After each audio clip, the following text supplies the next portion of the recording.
Good morning and welcome. Northern State University, the NSU Foundation, the School of Business, all would like to welcome you here to campus. Thank you very much for coming. We are sincerely thankful to the Lamont-Rhodes families for helping us put this on, and Dakota Bank, who helps us put on this and many other events. I would like to invite to the stage Rob Foberg from Dakota Bank.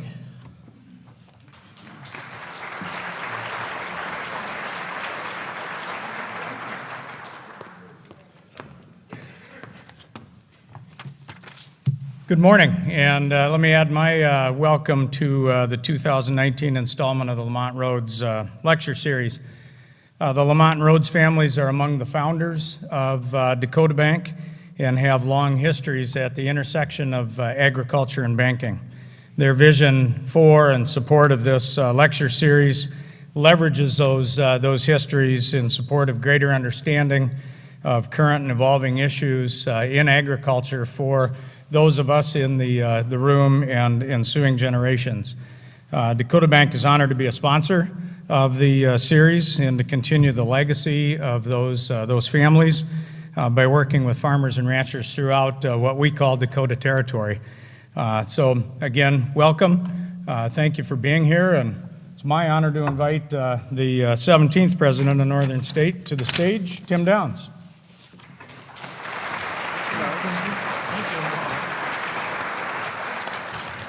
Good morning. I don't know if you heard, but Rob just called me Timothy. That usually means I'm in trouble. So I guess we'll talk later. So thank you, Robert. The first person that spoke was Dean Mance, the Dean of our School of Business. And our School of Business is very involved in teaching our students how to be prepared to support the agricultural industry, which I'm sure doesn't shock you in the least bit. We're sorry about a little bit of mess and mud. You know, we seem to be doing a few construction projects right now, but what it's going to do is it's going to change the student experience at Northern State University, and it's making us much more competitive, and the university is in a growth mode, which I believe is a good thing. I'd like to thank everybody that's involved in the planning of this event, the NSU Foundation, the School of Business, Dakota Bank, and the Lamont and Rhodes families. And members of the Lamont-Rhodes families, could you please raise your hand? Or yes, give them a round of applause, please.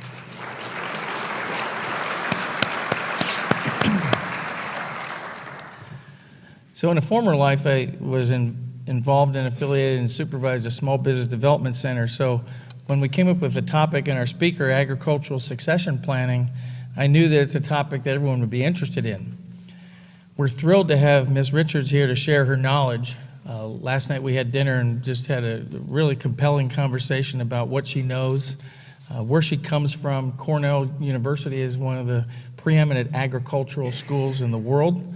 Western New York is a very agricultural-based industry, and her knowledge is going to be exceptional for us to learn from. But as you think about succession planning, it's how do you get generation after generation to embrace the family farm as an industry and a business? How do you manage those farms, ranches as small businesses or maybe larger businesses? So succession planning is very critical to the farms and to our farm and agricultural economy. As you might imagine, Northern State University, as we build all these things, we're also interested in succession planning because some of you may decide that your love for Northern is something you'd like to express a little bit more officially. So when we have this campaign for $55 million, it's a capital campaign, and our partner is Dakota Bank, and we work with everyone at the university and the foundation and the community. And a lot of this has to do with some of you who have said, maybe I'll develop a trust as I change ownership from one generation to the next, or maybe divest of your farm. But those trust agreements really could help the university, not just now, but for the long term. So we're very thankful for Dakota Bank and several partners in the community that have that conversation with us and the Friends of the University. So we're really thrilled to learn more about this topic, some of the best practices, and how do the next generation of farmers and ranchers create a legacy and sustain that legacy. So Anna Richards comes to us, as I said, from Cornell. Her background, she is a dairy business management specialist, and it's called the Pro Dairy Program.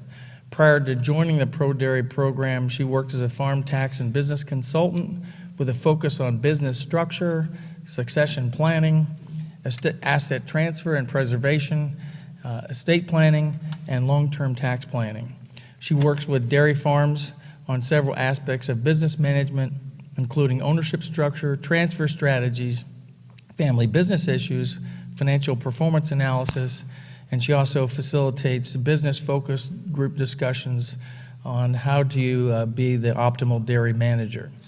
She is currently a dual MBA candidate at Cornell and Queen's University. She has exceptional experience, and like I said earlier, our dinner last night was fascinating, having lived in several agricultural-based economies. I'm not a farmer and never have been, but I have the greatest respect for what they do and how it drives this state's economy as well as the economies and many facets of the economy of the United States. So please help me in welcoming Ms. Anna Richards.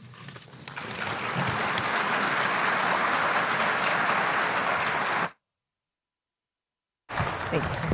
Appreciate it. Good morning. Thank you, Tim. That pretty much sums it up. That's who I am, and that's what I do. I really do want to thank you all for having me here this morning. Throughout my travels, this is actually my first time to South Dakota, and I have really, truly been impressed and blown away by the hospitality that I've received here, and more so even the sense of community and how well agriculture is embraced by the community here. It's something that if you haven't spent a lot of time in New York, you may not appreciate just how special that is. It's very clear that agriculture is really respected as a part of the community and the economy here. So yes, what I want to talk to you about today is, in fact, succession planning, but in kind of a specific way. So succession planning is a very broad topic. It covers a lot of aspects. What I'm focusing on today is managing those assets and managing the balance between family wealth and business assets and how to deal with all of the heirs involved. But I do just want to give you a few quick disclaimers before I get started. One is that I am from the great state of New York. Note I said state, not city. There are more cows than people in my town. But I do still walk fast and talk fast, and so I do move through things kind of quickly. Please feel free to stop me with questions at any time. Just move. In 1 second. There we go. Okay, so note I said selected topics in estate and business succession planning because succession planning on its own is a topic that I could probably cover in a semester if you gave me an entire semester to cover it. What we're really talking about today is balancing family and business goals. Okay. So in Tim's introduction and my background, I spent probably 10 years prior to coming to Cornell as a tax and business consultant. And what that means is that I spent a lot of time sitting with lots and lots and lots of farm families and farm business owners, mostly at the kitchen table or in the farm office or occasionally at the bar, trying to figure out what their goals are. What is it that's truly important to them? What do they want to accomplish with this whole succession planning thing, right? What is their legacy? There's a lot of succession planners out there, right? And there's a lot of people that do succession planning. And if you ever hire one that comes in and gives you a plan, a pre-made plan, fire them on the spot, okay? Succession planning is a very, very personal thing. And it should be tailored very specifically to you and your business and your goals and your family. Okay? I've never done any two plans that look exactly the same because this is what drives them, right? What is important to you? So the issue that we run into, and I'm sure many of you face it, is that as these businesses are moving through generations, right, and we may have more and more families involved in the operation, with each generation and each additional family involved, the odds get better and better that one or more heirs, your children, may not want to come back to the farm, right? That just might be that they want to do something else. Which wouldn't be an issue for business succession planning, except sometimes you also still like them. And that really becomes a problem. Because now we have to do something with them, right? But all of our family wealth is often tied up in these business assets. Okay? And that really is the crux of the problem. When our business wealth is tied up here, our family wealth we want to pass on to these other heirs, to people who may not be involved in the business, but we don't want to cripple the business's ability to keep going. We don't want to hamstring the business in the process. Okay? So, what is our legacy? And this is the first question I ask farmers when I sit down with them. The very first thing I want to know is, what is most important to you? Okay? Is it that this business is able to continue no matter what? Is this business your legacy, and this is what you want to leave behind? Or is it that you want your family to be taken care of, and you want all the wealth that you've built up in this business to be passed on to your family and your heirs, whatever that takes? And 99% of the time, the answer lies somewhere in the middle, right? It's generally a combination of both. And so that's what we're going to talk about today, is a lot of strategies that help you kind of balance and marry those two things. So, in order to get there, we're going to back up a little bit, and we're going to talk about some of the more basic aspects of these assets, a little bit about the basics of trust structure. So I apologize if this is a little bit review for some people, but I want to make sure that we're clear on a few things before we get into the really heavy stuff. So is the farm a business or personal asset? And amazingly, there's still a lot of confusion around this when I sit down with people. Okay. The stuff, right? The equipment, the inventories. I remember I work in the dairy industry. I know most of you are more crop farmers. Cows, buildings, the stuff, right? Those are the business assets. That's where the less of the wealth may be tied up in those physical assets. And then you've got the land. Is the land a business asset or a personal asset? And obviously that depends, right? So how is it owned? Is it owned within the operating entity? Is it owned outside of the operating entity? But that's where a lot of the net worth is tied up, and that's the vessel that we can use oftentimes to generate wealth out to those outside heirs. Ownership in other entities, that's another one that we often overlook. But all of these things, right, these are part of the business as a whole, no matter how your business is structured. My other disclaimer is that most of what I talk about today is focused around the use of LLCs. I know there are still some corporations floating around out there. In most of the work that I do, LLCs are the vessel of choice. So I don't talk a whole lot about the other ones, but most of what we're doing is still applicable. It just needs a little bit of fine tuning.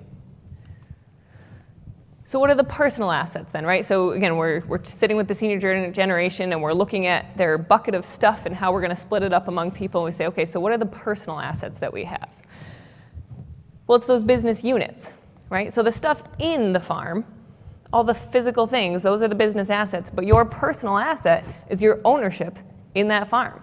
That's where that value is. Okay. Let's start with the other personal assets.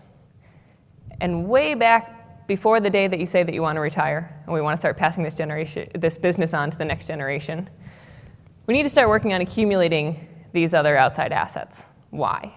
Right? Because they are so much easier to deal with. Okay? You don't have to milk cash.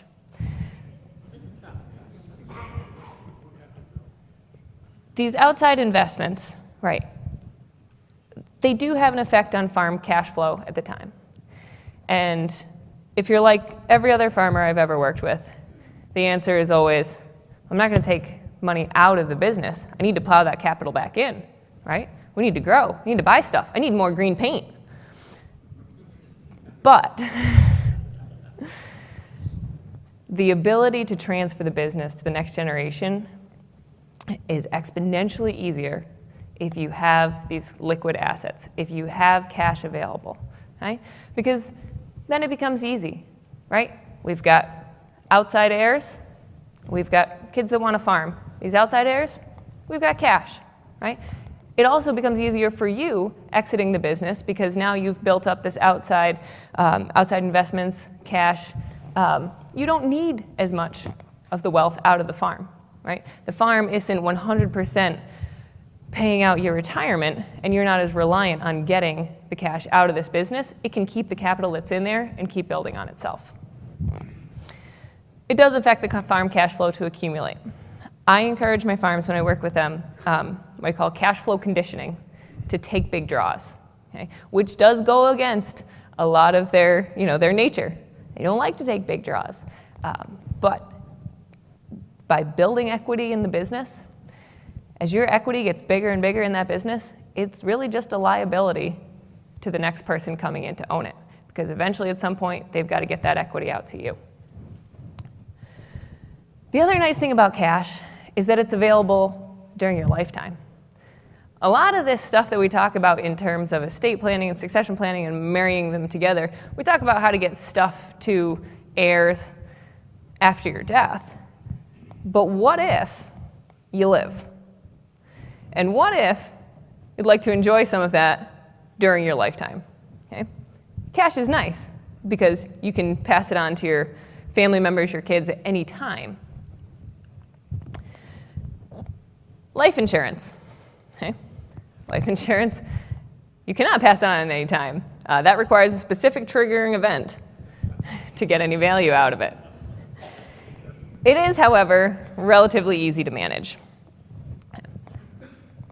The effect on business cash flow, there is still an effect, right? Depending on how much it costs, what the structure is, when you bought it.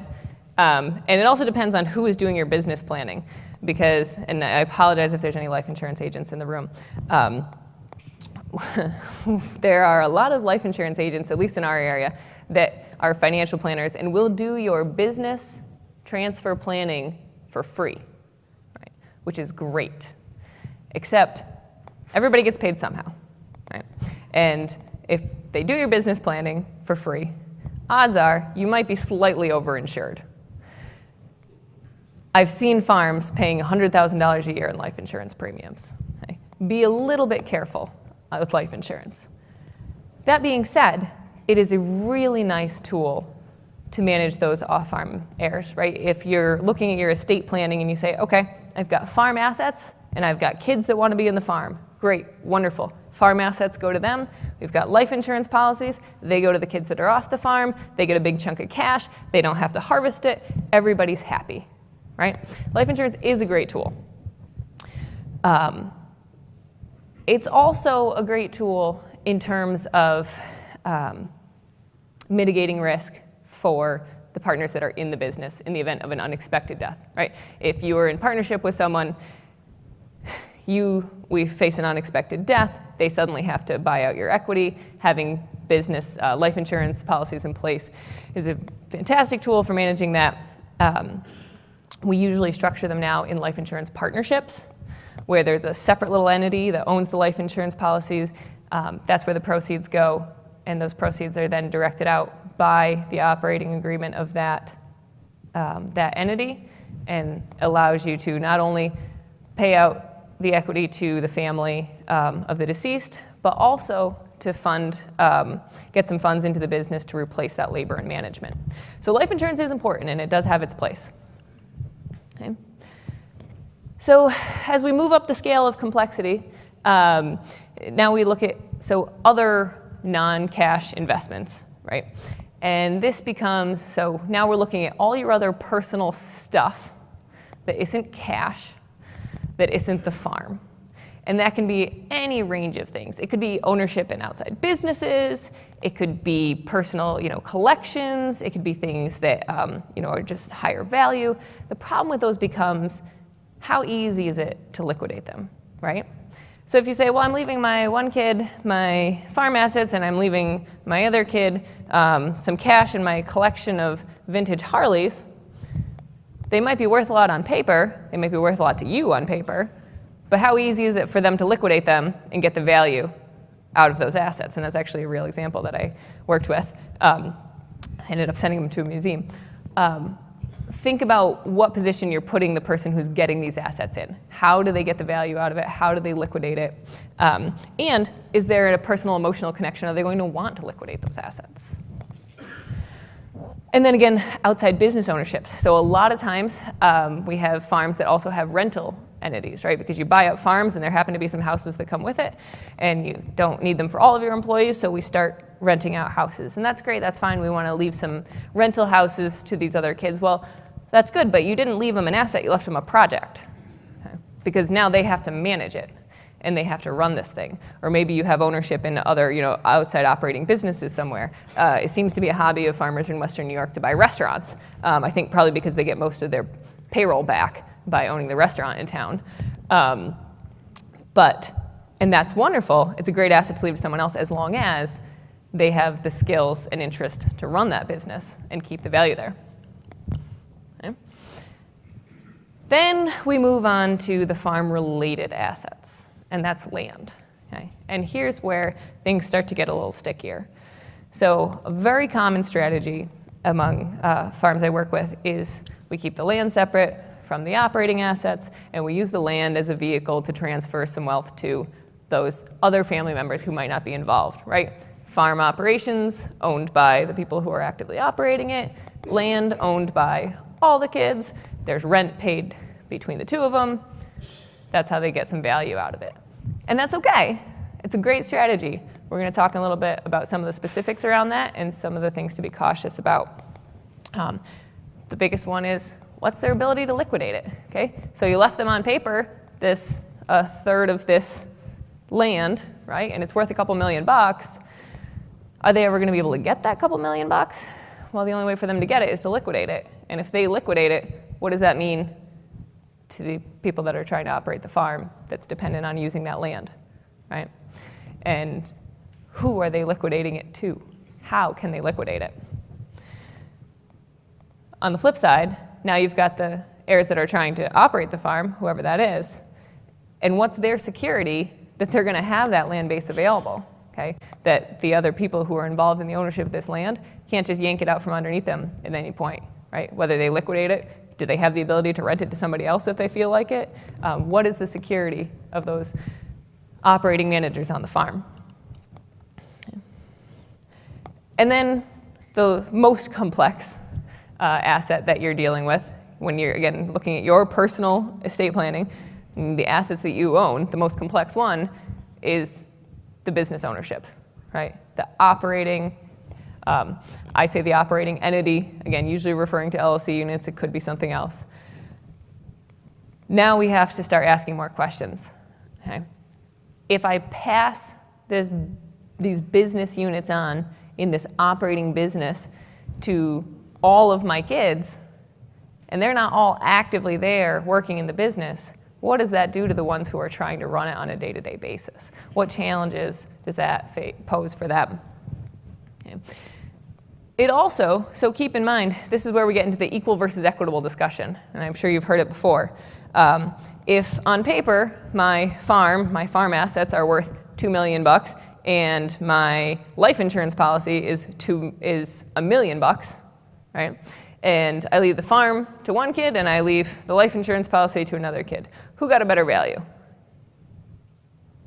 Right? So if you ask the kid who got $1 million, you're going to say, my brother did. He got $2 million. Well, yeah, but you got to run it, right? And it requires a high level of management to keep getting money out of this thing year after year. So again, you didn't leave him a gift, you left him a project. He has to keep this thing running for the rest of his life. They're also difficult to liquidate, right? And now, again, you're back in that business ownership position. You have high risk. There is potential for higher reward over here, and there may be more net worth on paper, but you have to work harder to get it. So, a little bit more review, just some basic trust and taxation concepts. Before we get into the specifics, I wanted to review just a little bit of these, the terminology, so that as we talk about some of these strategies, I'm sure that everybody's on the same page with what some of this means. Again, might be pretty basic for some of you. So what is a trust?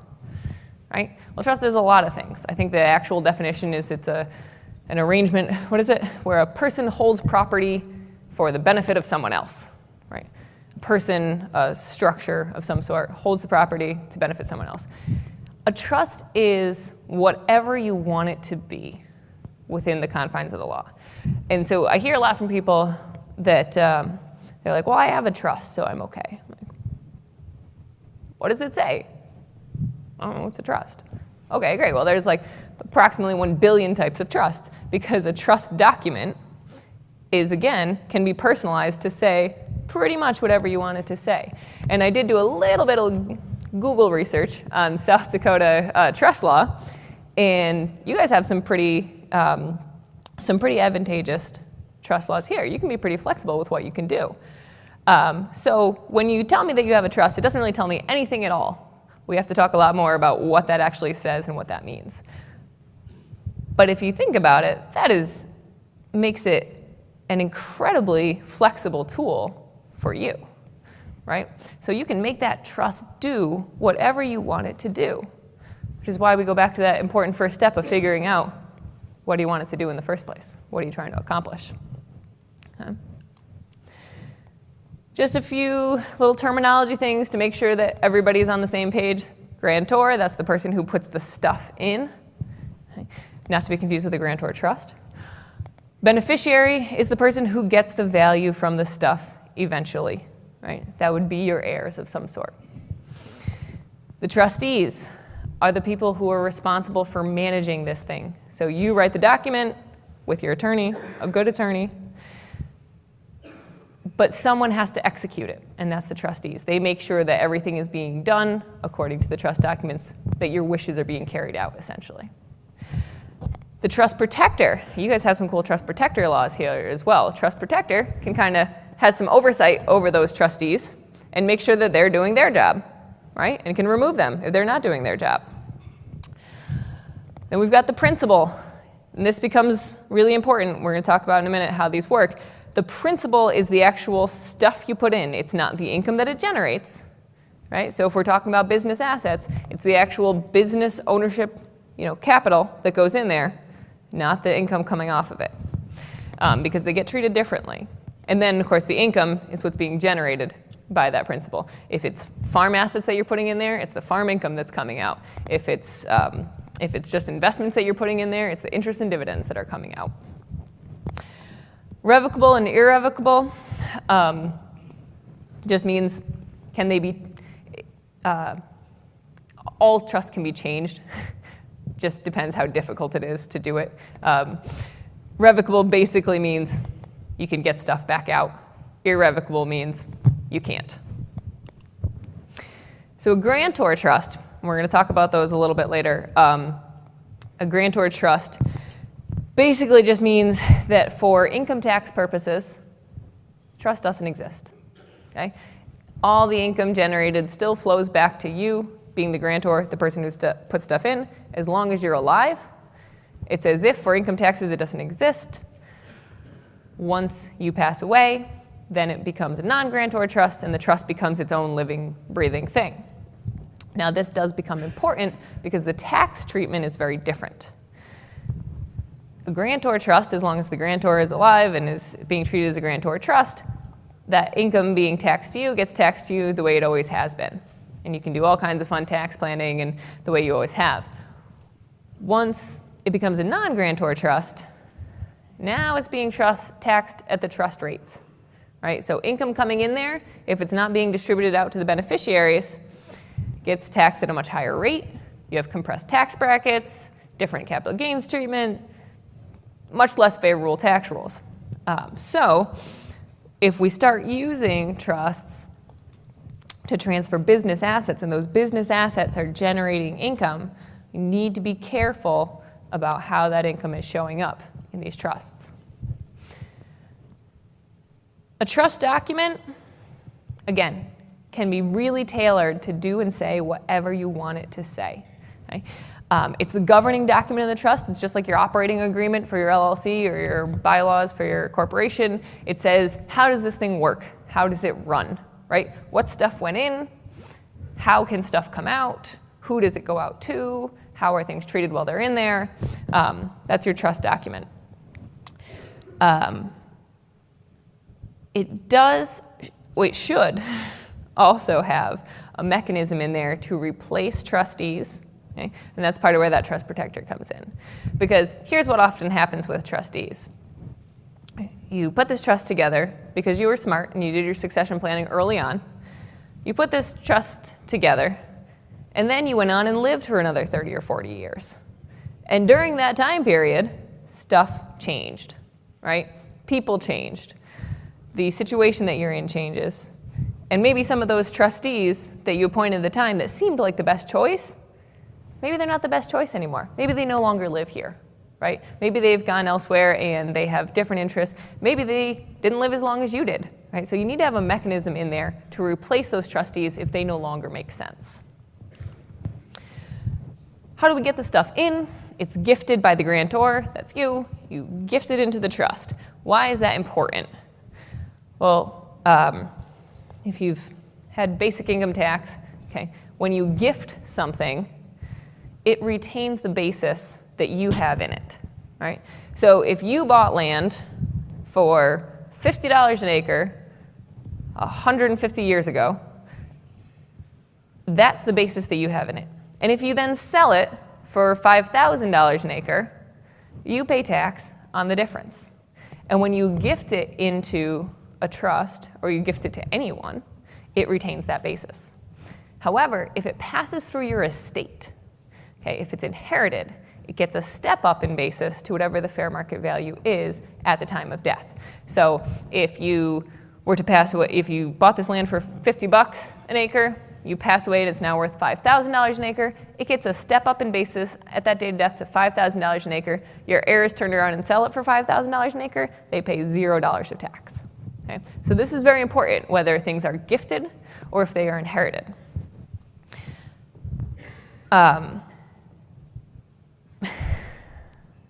Can you put business interest into a trust, right? So are we putting the stuff in? Are we putting the business assets, which are the tractors and the inventory and the stuff? Are we putting that into the trust? Or are we putting LLC units into a trust? Are we putting their actual business ownership into the trust? My recommendation is always the latter, right? Especially land. Why? Because it's easier to manage, right? Because now what went into this trust is not land. We didn't title our land over to a trust. We titled over the units of an LLC that owns this land. And that gives us a lot more flexibility in still being able to manage it, right?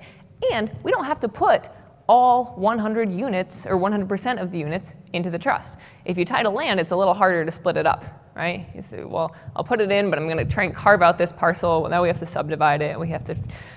But if we put the land into an LLC and we move those units into the trust, we can say, all right, well, I'm going to put 98% of my business ownership into this trust, and I'm going to keep 2% out. And that leaves me a little bit of flexibility in terms of being able to still control those assets. You also have the ability, if you're putting business units in versus business assets, when you gift them in, so as you gift them in, it's eating into your lifetime gift estate and gift tax exemption. So that estate tax exemption of $11.4 million a person that you all have right now. When you gift stuff in, if you're gifting business units, you can argue a discount valuation. You can say, oh, well, this is a closely held family business, and there's a lack of marketability because who's going to want to buy my family business? And you can argue that it can be discounted a little lower than the raw assets themselves would be. So there's a little bit of advantage there. How does stuff come back out, right? So that's how it goes in. How do we eventually get it out? How is stuff distributed? Well, completely depends on what your trust document says. So your trustees are responsible for making sure that it happens, again, as the trust document outlines. But you can distribute two things, right? Because we said there's two things in there. There's principal, there's the business interest that you put in the first place, and then there's income that those business interests have generated. So distributions of income, those reduce the amount of income that's taxed in the trust. They're taxed to the beneficiary. Distributions of principal are not taxed to the beneficiary, but they reduce the amount of principal that's in the trust that's generating that income. One really key thing to note when you're putting together a trust is to make those distributions discretionary. Okay, so let's think about this in real terms. So you've placed your business assets into a trust.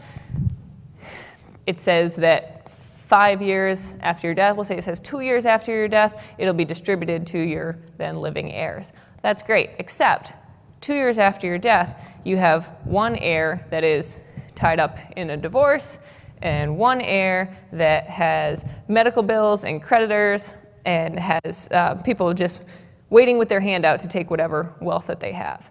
Well, if your distributions are automatic, if they are mandatory according to the trust document, then guess what? They're not getting that money, right? Their creditors are. Their soon-to-be ex-spouse is. But if those distributions are discretionary, puts the power back in the hands of the trustee, and the trustee can say, nope, you can't have your stuff yet. And then we can wait for whatever whether it's a lawsuit or creditors, whatever it is, it's cleaned up, a bankruptcy. Once those things are cleaned up, once the divorce is finalized, everything's cleaned up, then the trustee can distribute those things. So it gives a little layer of protection by making those distributions discretionary and giving the trustee the ability to protect some of that if the heir is not in a position to take it. Okay. Some tax issues. So we talked a little bit about basis, and again, it retains the donor's basis if you gift it. We get the step up if someone inherits it.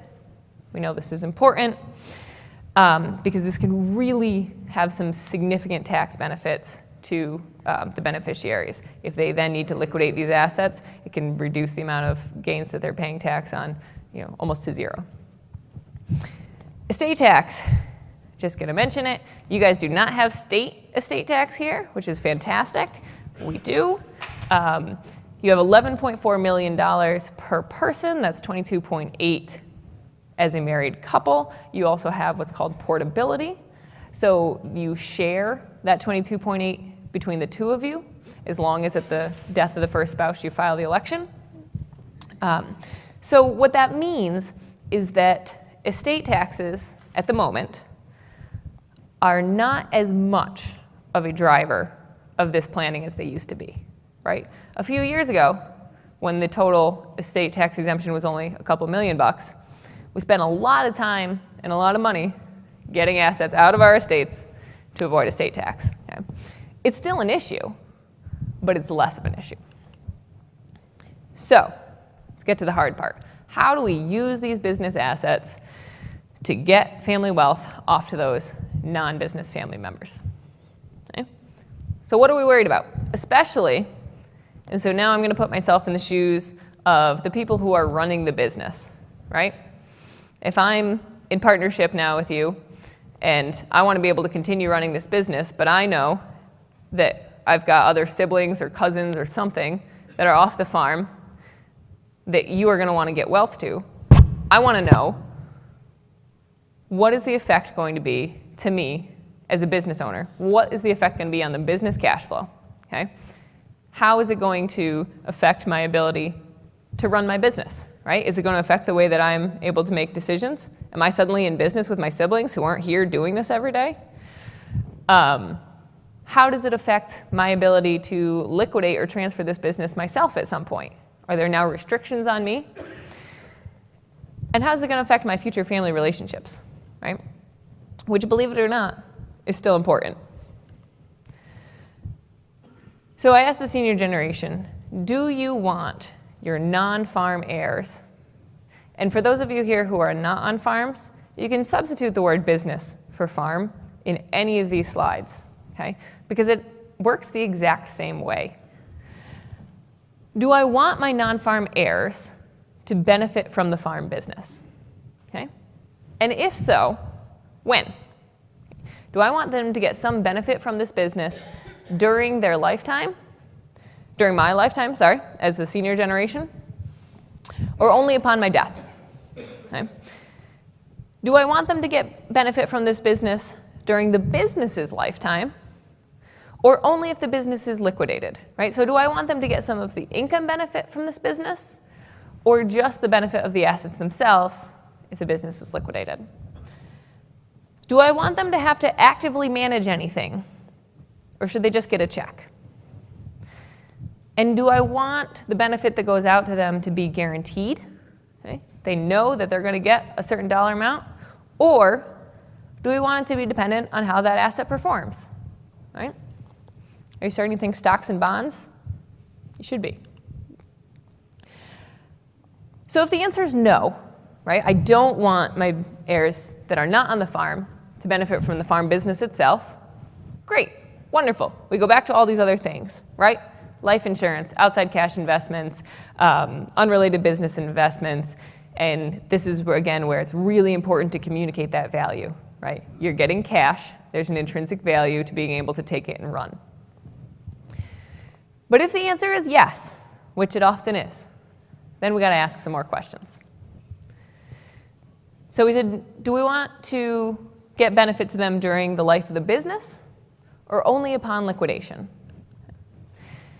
And if we say only if it ceases to operate, so we say the people who are running the business need to be able to keep all of the capital that's in the business in there and keep using all those resources to run that business. However, if they don't, if they liquidate it, then I want all of my family to share in that wealth. And that actually is a pretty common approach. Okay? So now we've got some options. One that we can look at is giving those other heirs an interest in the business, but making it limited. Okay? So now it's non-voting, non-transferable. They don't get a say in how the business is run every day because they're not there doing it. They can't sell off their share of the business to somebody down the street because they don't feel like having it anymore. And they can't go back to their siblings or cousins or whoever it is that's running the farm and say, buy me out. I want the cash out of this, okay? I don't care about your farm. I just want a check.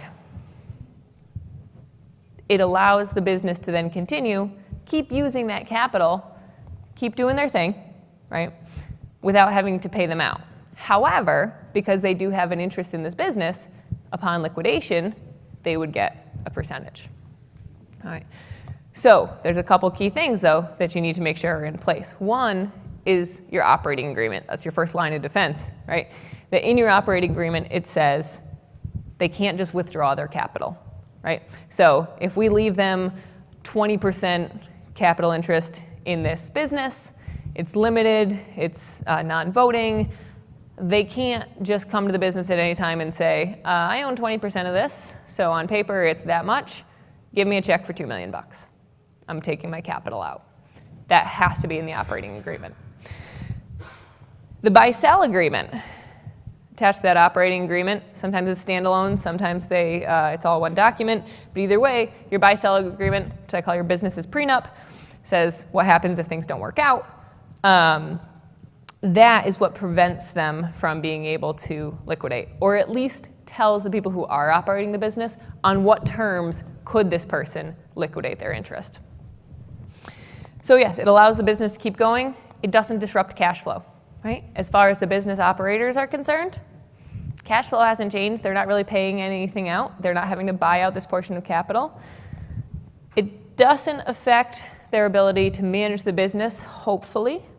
There is a little bit of, so there are some rules around you can't make decisions that intentionally devalue the ownership of a minority holder. But for the most part, unless you're doing something really egregious, you can keep running your business the way that you always have. They do not have a voting stake.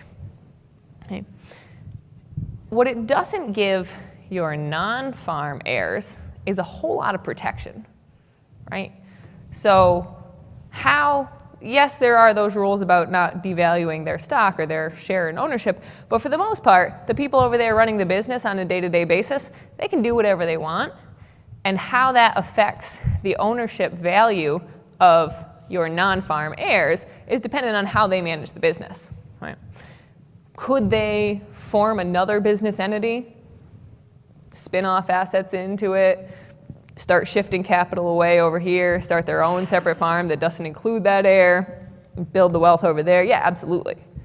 right? So there's not a lot of protection to that non-farm heir by using this method. There is some potential self-employment tax savings. Won't talk a whole lot about the income tax effect. The other option, and when I say the other option, that's wrong. There's a lot of options. These are just two that I happen to use often. Is a continuation trust structure. And again, one of the advantages that you guys have here is that so in New York we have the law against perpetuities, which means that a trust can actually only live as long as like 99 years past the youngest living heir at the moment, which I still file as no longer my problem, right? You guys can basically have a trust that goes into perpetuity. It can last pretty much forever. So that's a pretty cool advantage.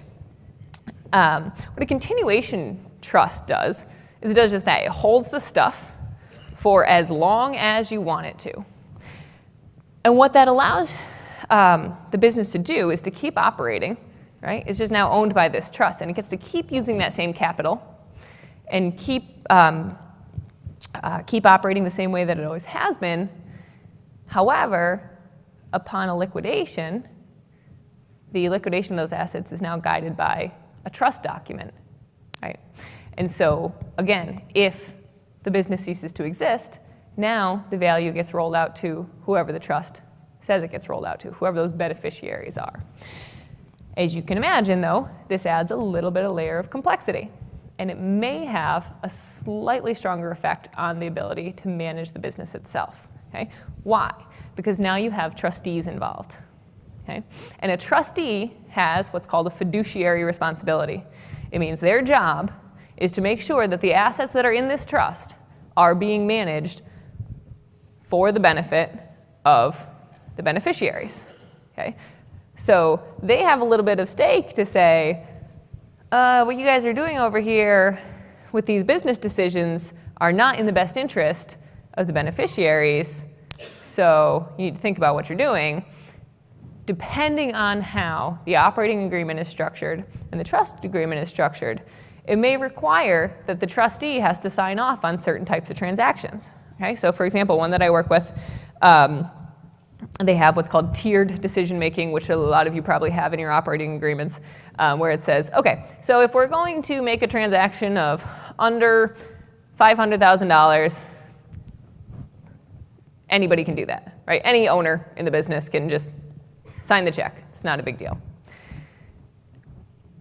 If we're going to make a transaction of $1 million, then we need to have majority consent among the owners, right? If we're going to bring in a new owner or a new partner, then we need to have unanimous consent. Okay? When we talk about having a trust involved, then we need to start bringing the trust into that tiered decision-making process. So we say, okay, so if a transaction $1 million or more, the trustee needs to sign off on. Okay, the trustee of this trust has to approve. Suddenly, as a business owner, right, for $1 million you can barely buy a chopper. You need to now have the approval of a trustee to do that. It becomes really important to you who the trustee is, right? So when you're picking these trustees, you need somebody who knows a little bit of something about agriculture, right? They need to know and understand price cycles. They need to know that just because this year you had a 1% return on investment does not mean that this is the worst place that you should be investing your money, and it would be better for the beneficiaries if you liquidated that and plunked it in the stock market. It might be, but they have to understand a little bit about how agriculture works. They have to understand why you make the business decisions that you do, and that you're not just doing these things because you like new shiny green paint. You are protecting the investment of these heirs down the road. You also, however, want to be a little bit careful because you need someone who understands agriculture, but also is not going to be your competition at any point. Right? I have a farm who built one of these trusts, and everything was wonderful, and he built it about 15 years ago, and he picked two trustees who were also dairy farmers, but they were located As far as he was concerned, far enough away from him that they were never going to be an issue. They provided, industry knowledge. They knew his family well. That was fine. That was 15 years ago. In that time period, all the farms between those two farms are now owned by one of those two farms, right? So now, all of a sudden, they are competition. And maybe I don't want the guy who I'm competing with land for to be in control of the trust that governs what I can and can't do with my farm. So you need to look at those a little carefully. So distribution of income in a trust like this. The nice thing is, go back to that, what we said earlier, trusts can do and say whatever you want them to do and say. So that's up to you. Do you want the beneficiaries to get some share of the income from this trust during the time that the farm is working? So let's say they get a 5% income share from the farm every year for having their capital in there. You could, right? But you don't have to. Distribution of principal. So does the stuff come out to the beneficiaries? Only if the business ceases to operate. Okay? And usually what the language says is as long as the business is profitably engaged in an agricultural pursuit, right? And who determines what profitably engaged is? Well, that's where the trustees come in. And that's why you want some trustees that have some industry knowledge and some business sense. What this doesn't do, unless they're getting a distribution of the income, is get any benefit to your outside heirs during lifetime, unless you want it to, right? Again, you can choose whether they get a share of the income, they should get some type of cash distribution. But it does give you a lot of flexibility. There is more protection for these non-farm heirs than in the limited membership structure. Again, because of the trustees and their fiduciary responsibility to make sure that the operating managers, the ones who are running the farm, are not doing things intentionally to take wealth away from those off-farm heirs. It may, however, affect your business management. We talked about that a little bit. And yes, someone who's familiar with agriculture has some business acumen and also can be objective, right? So that's what I mean. They're not going to be your competition. They don't have any stake in what the outcome of this business is. So let's say instead we want to get value out during the lifetime of the business. Okay, so we want to say, okay, this business is pretty successful. It's probably going to keep going for a couple generations. And if my heirs only get, my outside heirs, if they only get value from it, if this thing liquidates, well, they're probably never going to see anything because it's going to keep going for multiple generations.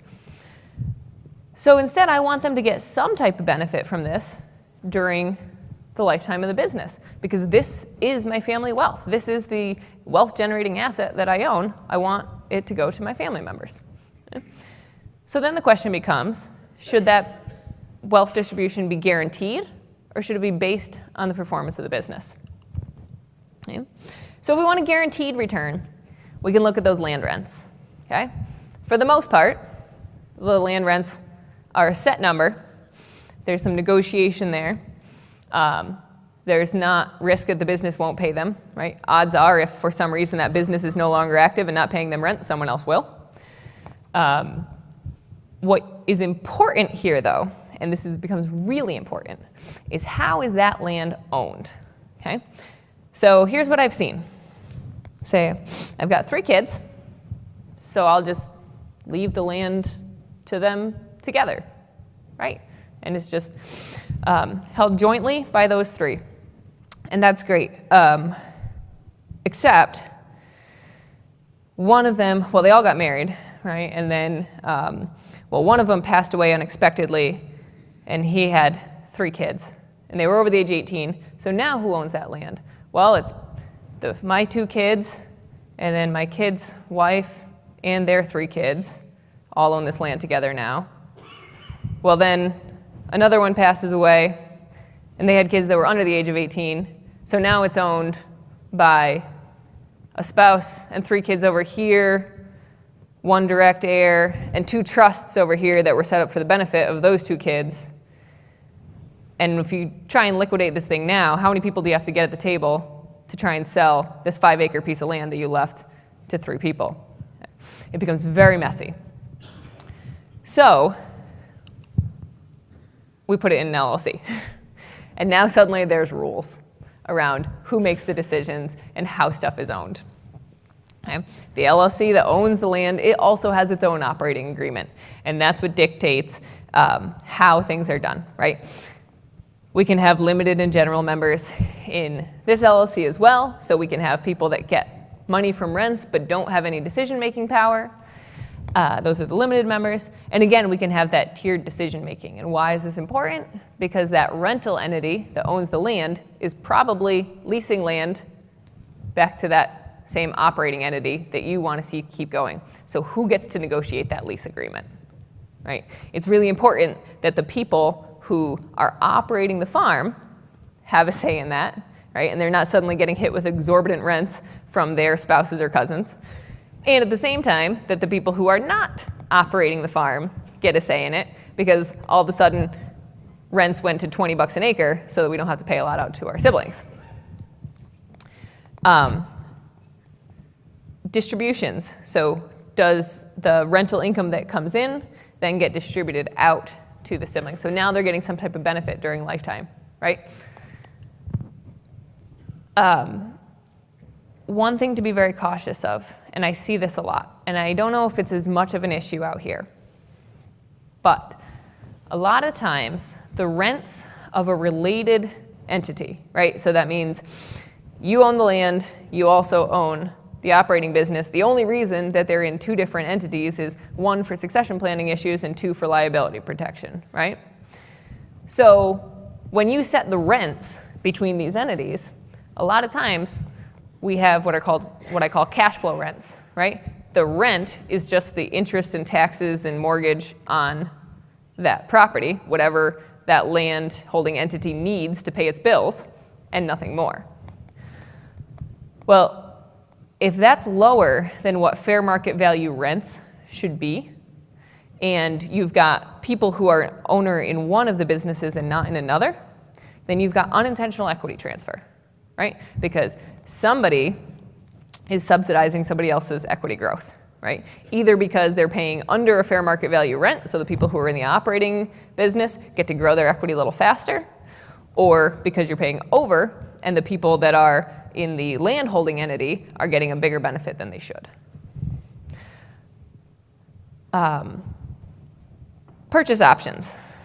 This is where this really becomes sticky, right? So we say, we've left it to these, all these heirs that are not on the farm and the ones that are, they're all owning this thing together.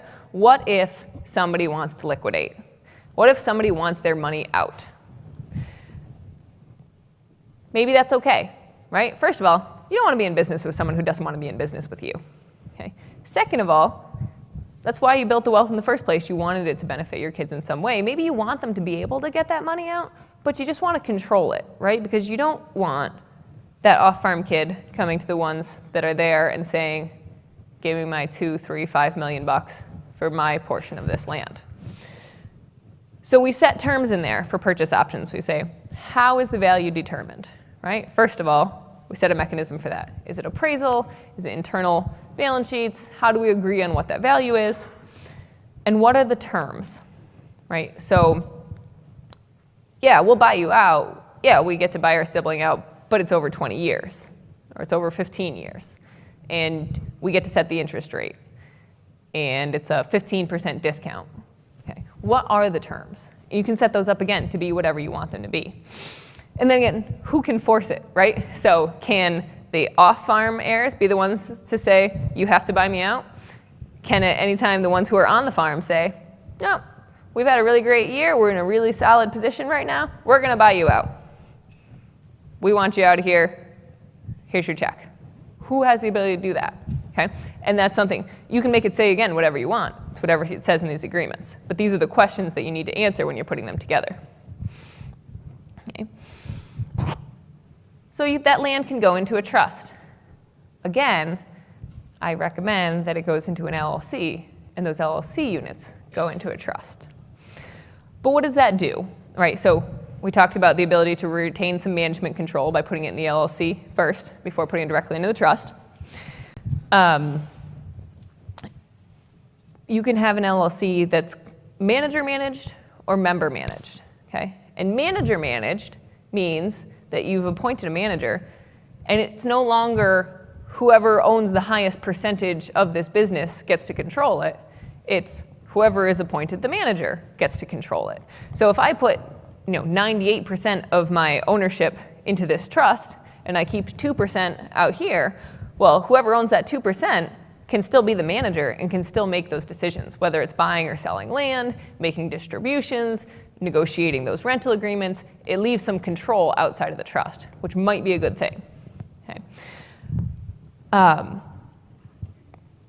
The distribution of profits, okay? Not a whole lot different than just putting it directly into a rental entity, right? So the rents come in, right? They get distributed out by profit percentage to the members. Well, now the member is a trust, not an individual. And that trust then can take those profits and distribute them to the beneficiaries. And those are your kids that are not on the farm, okay? So you can put that land in the trust. You get all the protection of putting it into a trust.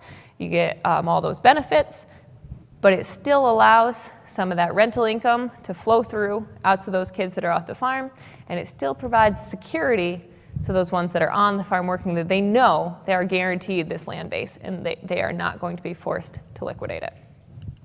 Okay? If we want the payment to be guaranteed, okay, now we can look at that limited membership structure again. So they've got some ownership in the business. Okay? So now we can give them what's called a guaranteed payment for use of capital. And a guaranteed payment for use of capital is not unlike a bond. You leave your capital in this business, right? And we're talking to the heirs that are not on the farm here, these limited members. You're given a portion of this business, leave your money in it, okay? We don't have to buy you out, but we'll give you a return for leaving that money in there. And it's guaranteed. So a guaranteed payment, if it's for the use of capital, is not subject to self-employment tax. It's treated a whole lot like interest. It looks and smells a lot like interest. And you can set it at whatever rate you want it to be, right? So we'll say, okay, they've got $2 million worth of ownership in this business. We'll give them a 4% return on that capital every year as long as you leave it in here. Okay, and we will write you a check for that guaranteed payment. It's one way to get value out to those other partners. The question becomes, how much, right? What is that amount based on? So since this is a return, it's a percentage of the amount of capital that they have in there. Well, what the heck is that capital worth? Okay, is it the fair market value? Is it the fair market value the day that dad died and left it to these heirs? Is it the fair market value reevaluated every year? What is the dollar amount that we're basing that return on? And again, that's something that it's up to you. It's something that needs to be negotiated in your documents at the very beginning. And what rate are we paying that return on, right? So do we just pick the market rate? What does that even mean? Is it the market rate the year that you inherited the stuff? Doesn't make a whole lot of sense. Is it the AFR? If you're the business owner, you want it to be the AFR because it's always quite a bit lower than what the market rate is. Or is it historical business performance? We say, okay, on average, if we look back over the last 20 years, this business has averaged a 7% return to capital. And if you leave your capital in here so that we don't have to buy you out and we can keep using it, we'll pay you the 7% return to leave it in here. Is that what's fair? I don't know. Again, that's something that needs to be negotiated individually in each of your documents. Profit distribution. Okay, so now we say, okay, we want them to get some benefit from the business while it's still going and while, during the business's lifetime, but it should be subject to how well the business performs, right? Now it's a stock, now it's not a bond. Now we say, okay, if the business does well, you should get more cash. If the business does not do well, you should get less, right? Now you're taking on some of the risk of the business itself. And in that way, we can do two things. One, we can do a profit distribution, right? So we say they're getting a 5 or 10% profit share of this business, and they can actually take the distribution of those profits rather than leaving them in. Well, that's fine in a year that if you're a dairy farm in New York State right now, that's really great because they'll write you a check. But what about in 2014, right? So if they're getting a 5 or 10% profits interest and you make $1 million that year, now you got to write them a slightly bigger check, right? It can become a cash flow issue in years of high profits, especially when you just have high profits on paper that are driven by inventory increases or appreciation. The other thing you can do is what's called a tiered return to capital. So it's that same thing we just said, right? We said, okay, we'll give you a percentage return based on the amount of money that you left in this business. But the amount of that return or the percentage of that return is going to be tied to how well the business performs. Okay? And now we're really getting into some of the highest levels of complexity in terms of these mechanisms. We say, okay, so who gets to determine how profitable that business was? What are the metrics? Okay? So again, living in the dairy world, we look at everything on profit per cow, right? Or profit per hundredweight. If we looked at the business as a whole and said, okay, if our profit is between 0 and 200,000, then you get a 2% return. If it's between 2 and 500, you get a 4% return. If it's between 500 and a million, you get a 6% return, whatever. That's fine, except that over time, we want these businesses to grow. And we would expect that over time, those brackets would no longer be appropriate because as the business grows and hopefully gets more profitable over time, it would be staying in those higher percentages. So does that still make sense? Or do we leave it on a metric such as, so again in dairy we use profit per cow. Because we say as the business grows and the number of cows grows, the profit per cow should remain in the same reasonable metric. What this also does is it makes it no longer a guaranteed payment for tax purposes. This is important to the people who are receiving it because now it's subject to self-employment tax, right? A guaranteed payment for use of capital is not dependent on the performance of the business.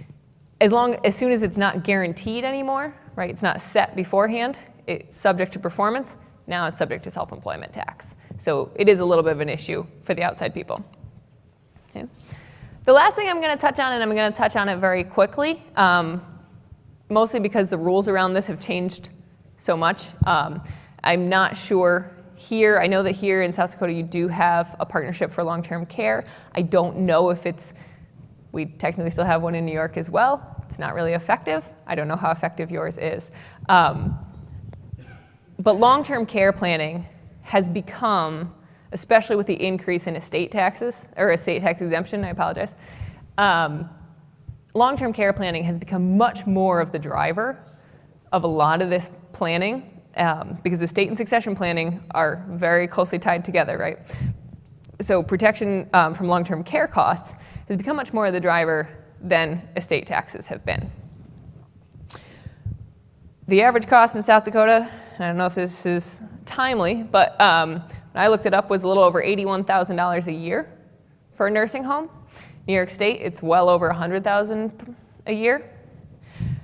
If you do not qualify for Medicaid and you do not have long-term care insurance, you're paying for that out of pocket. And when I say you're paying for that out of pocket, what I mean is it's using up all your personal assets, all that stuff, all those dollars that you wanted to leave to your heirs, on or off the farm. It's burning through that cash first, and as soon as that cash is gone and you're not funding with that anymore, so now you've compromised your ability to leave cash to those off-farm heirs, and it starts eating into the equity in the farm, right? Because that cash has got to come from somewhere. Somebody's got to pay it if you're not eligible for Medicaid. So we spend a lot of time, at least in my neck of the woods, trying to get assets out of your Medicaid estate, more so than your federal tax estate. In order to qualify for Medicaid, right? So you go into a nursing home, you start racking up these bills to the tune of $100,000 a year. You apply for Medicaid to cover that. You can only have $2,000 to your name. Most of you in this room are probably worth more than $2,000. You can have $2,300 of monthly income. That's not a ton. Okay? Now, if you have a spouse that still lives, what they call a community spouse who's still, living outside of the nursing home, you can keep a little bit more stuff. You can keep a higher value of assets. You can keep your home, right? You can keep up to, I think with a community spouse, I think it's around $800,000 or so of equity in your home. It might be a little higher than that.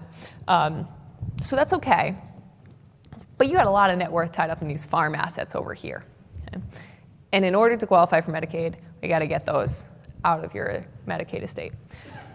And keep in mind there's a 5-year look-back period. So people always ask me, like, well, when should I start doing this? I'm like, well, 5 years before you go into a nursing home. That would probably be a good time. That would be the best time to do it. Long-term care insurance, right? So everybody's like, oh, I'll just buy long-term care insurance. This is why I'm going to gloss over this a little bit, because I'm not sure if it's the same way here as it is in New York, but what happened in New York is that we had this long-term care partnership, it's a state partnership, and there was a whole bunch of insurance companies that jumped on board with this and thought it was the greatest thing on earth, and they sold tons and tons of policies about 10 years ago. It was the most popular thing, and then something strange happened. Insurance companies have a little matrix when they price things, right? That they determine how much they should charge for insurance. And in that matrix, it says, well, how much are we going to have to pay out? And how many people are probably going to let this policy lapse? And how long are people going to live? And they were wrong on their calculations, okay? So they assumed a certain percentage of people would let the policies lapse, and they did not. People kept them. They saw the value in these, and they kept paying them. And then people lived a lot longer than they expected them to once they went to a nursing home. And they had to pay out significantly more than they had priced the product to pay. So insurance companies lost money. Insurance companies don't like to lose money. So they stopped selling the product. We actually only have 1, maybe 2 companies in New York that will even sell it. And if you can get it, it is exponentially more expensive than it was 10 years ago to get. That being said, I don't know if perhaps it is more available here.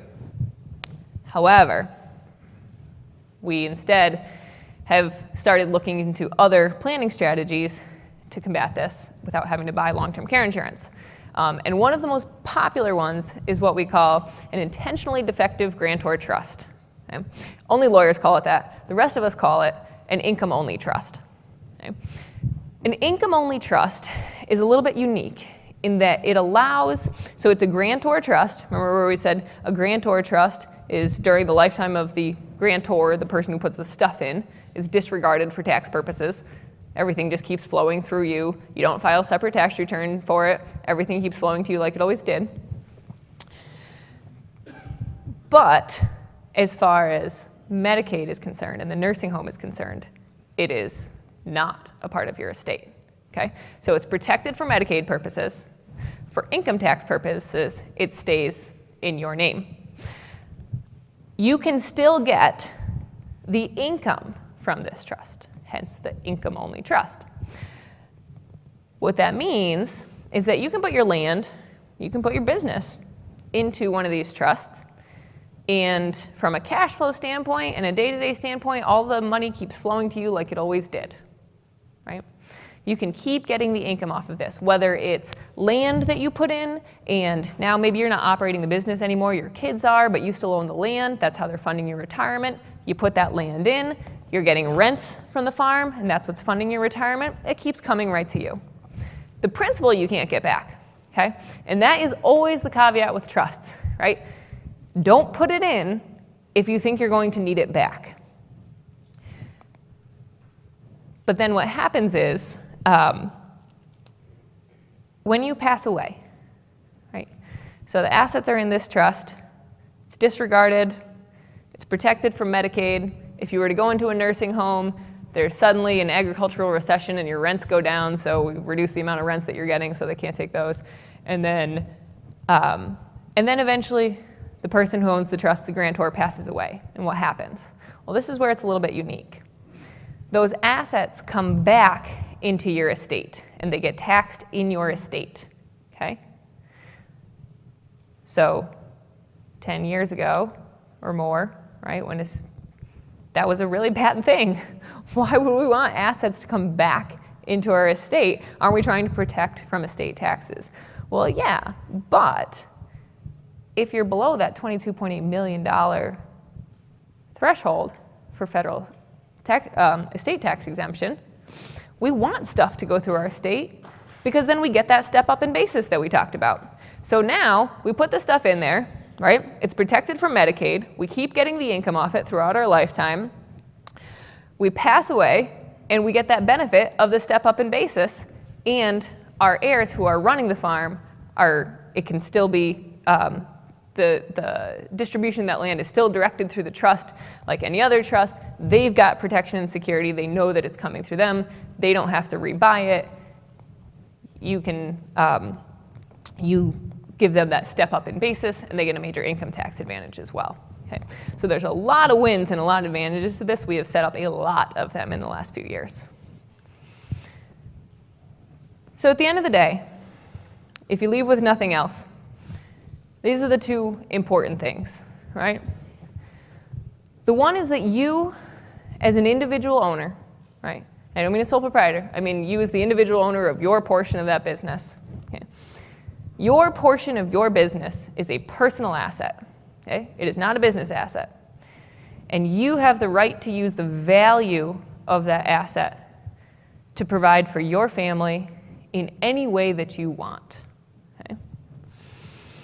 But your business partners, whether that's your kids, siblings, next generation, whoever that is that's going to continue on running that business, they just have the right to understand what that planning is and how it's going to affect their ability to run that business in the future. Okay? All right, that's all I've got for you guys. Questions from you? Yes? The intentionally defective Grantor Trust, the income-only trust. Yes. That's subject to a 5-year look back. Absolutely. Yep. So just set it up 5 years before you go in the nursing home and you'll be fine.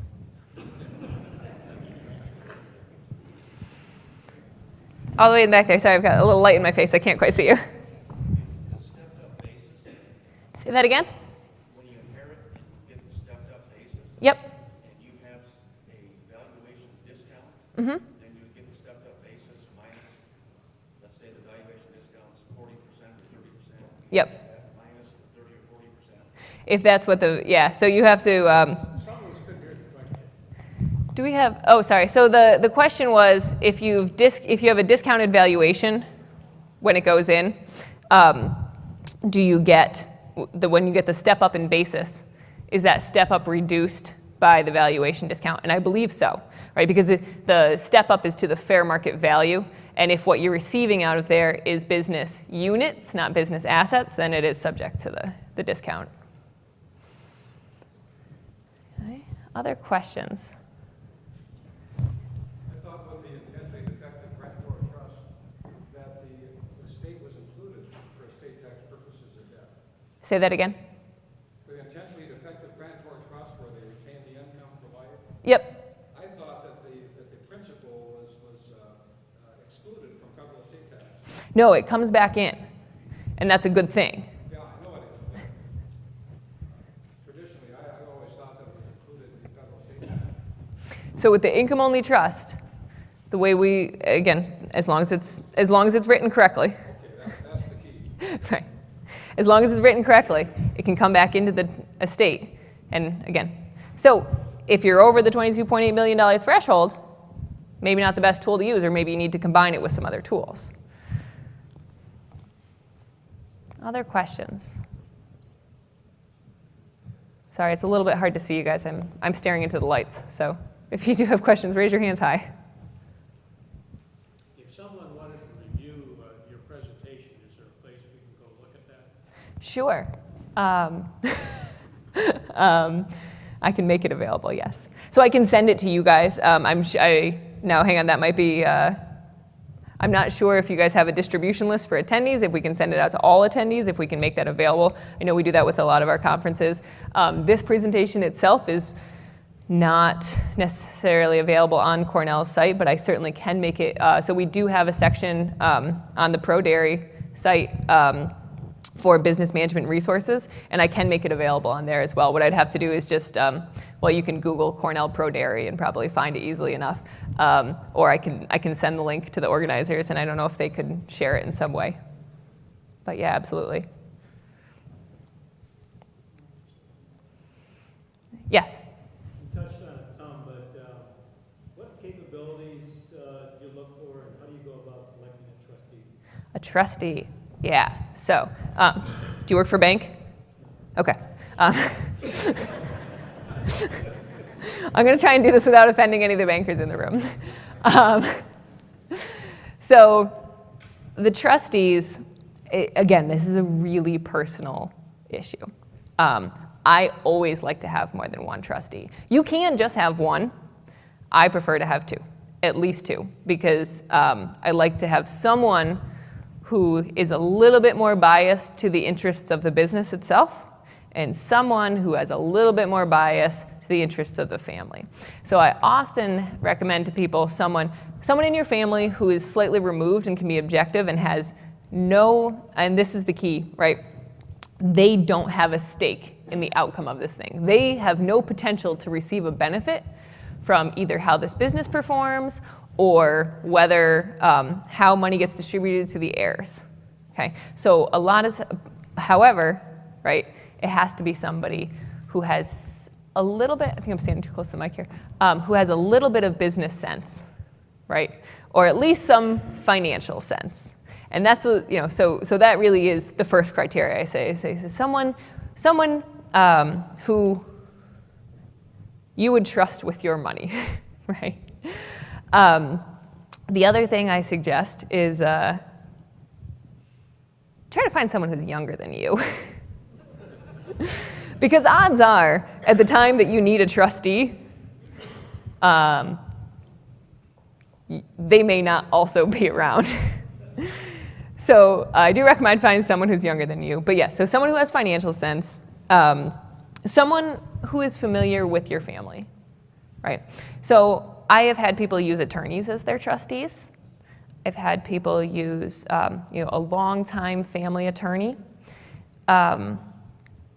I've had people use longtime accountants or financial advisors as trustees. I know that in my prior role, I actually was not, legally, I was not allowed to be a trustee for my clients, but some can. The biggest thing is that they understand what their role is. Okay, so what I didn't get into a lot with this, I think I lectured the college kids on this pretty hard yesterday morning, is that at the end of the day, what's most important in all of this is communication, right? Because you can have the best agreements in the world, but if nobody understands what they are and what they're supposed to do and what your actual intent is, then they don't do a whole lot of good. Actually, they do. They do attorneys a whole lot of good, because then they get to spend a lot of time fighting over what these documents say and what you really meant for them to say, and they make a ton of money off of it.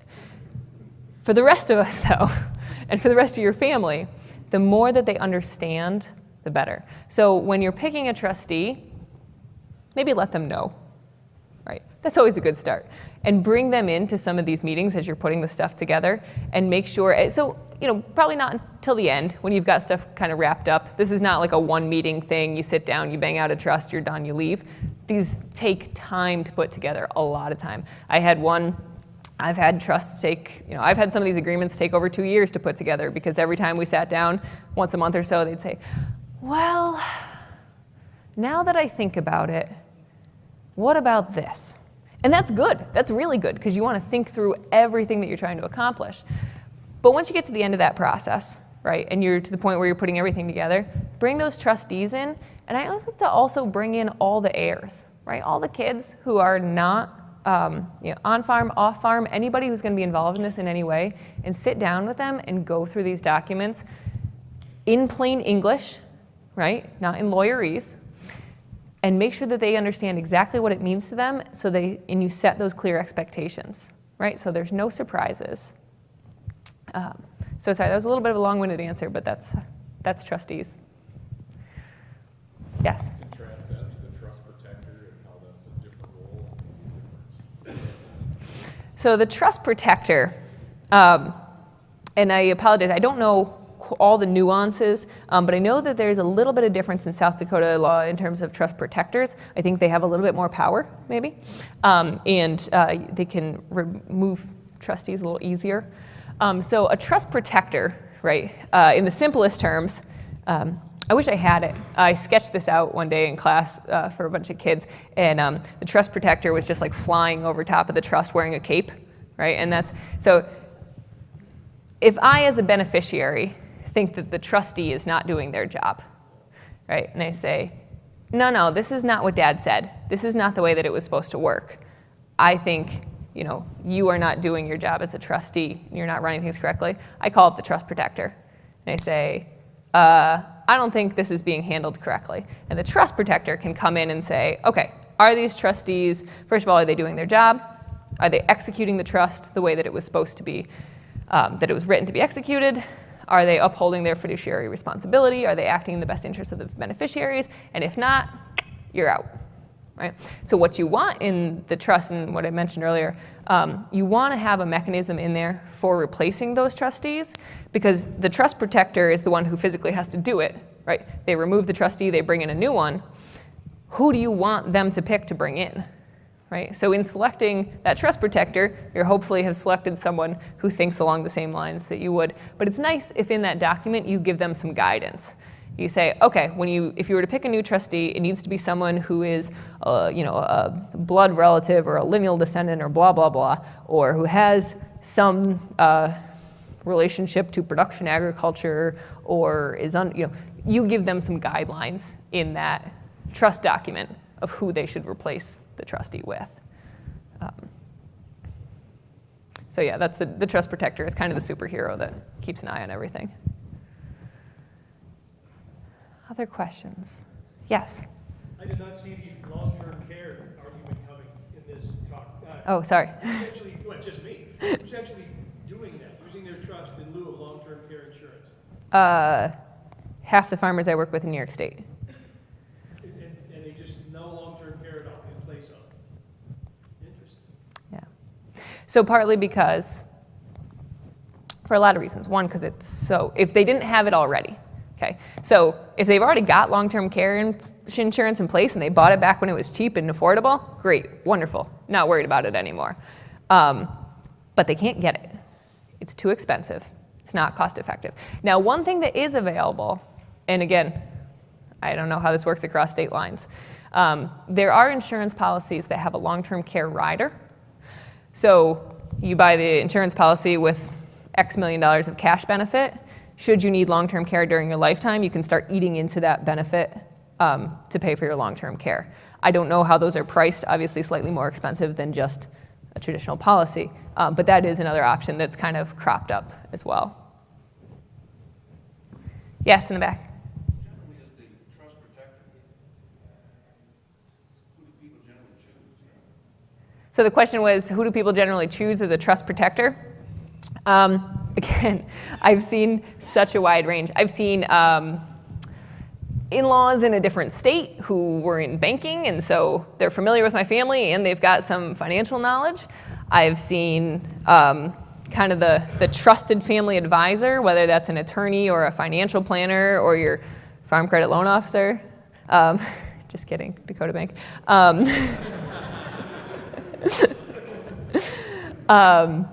But I have seen it as a lot of times it's that whoever that trusted advisor is, because that person is less directly involved in actually executing it. They have a little bit less day-to-day responsibility in terms of managing the trust. So if you've got business operating assets in there, right, and they're the one who is, the trustee has to sign off on some business decisions or has to sign on loans, the trust protector isn't doing that, right? They have a little bit less day-to-day involvement.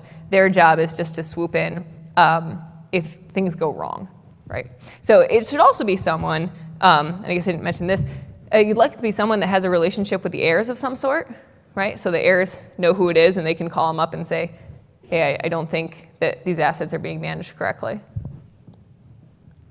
Yeah. But again, in terms of who that is, it's so personal, right? It's so different from situation to situation. That's actually one of the things that, kind of like how a lot of people don't finish their will because they get hung up on who gets the kids. If something happens to us, that's like the #1 reason people don't sign their will. This is the issue that holds up a lot of trusts. We get all this stuff figured out, we figure out what we want to do and how we want it to work, and then we say, okay, who do we want to be responsible for this? And that's a really heavy question. And that actually is usually the place where people get hung up and stuck for a long time, finding people that fill that role. Yeah. The other thing is to find someone who's willing to do it. Go ahead. We've discussed a lot of different types of trusts this morning. What is the governing body on a special needs trust that has a continued cash flow? So I honestly couldn't tell you. One of my disclaimers earlier is that, that I should have rolled in here, is I'm also not an attorney. I'm not a CPA. And despite what I tell my family at Thanksgiving, I'm not a professor. Yeah. So I actually have not done much with special needs trust. I've kind of seen them ancillary, but I haven't done anything with them. So I apologize. Any other questions? I thought I saw one in the middle here, but no. All right. Oh yeah, one more back here.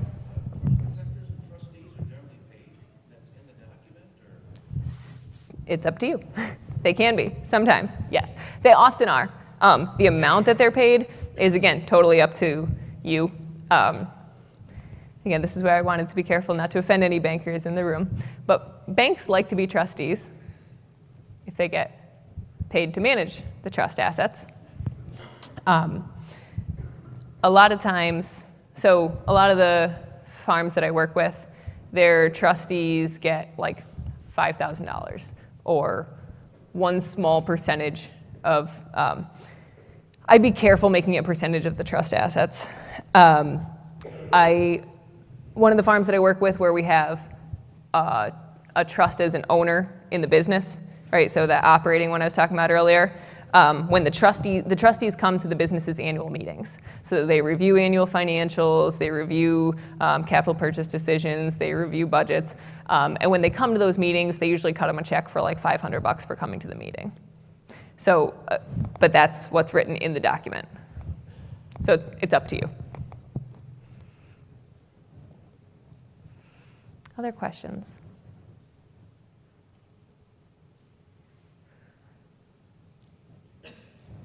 Okay, I think that's it on questions. And again, thank you guys so much for having me here this morning. I really appreciate the opportunity to talk to you. Thank you.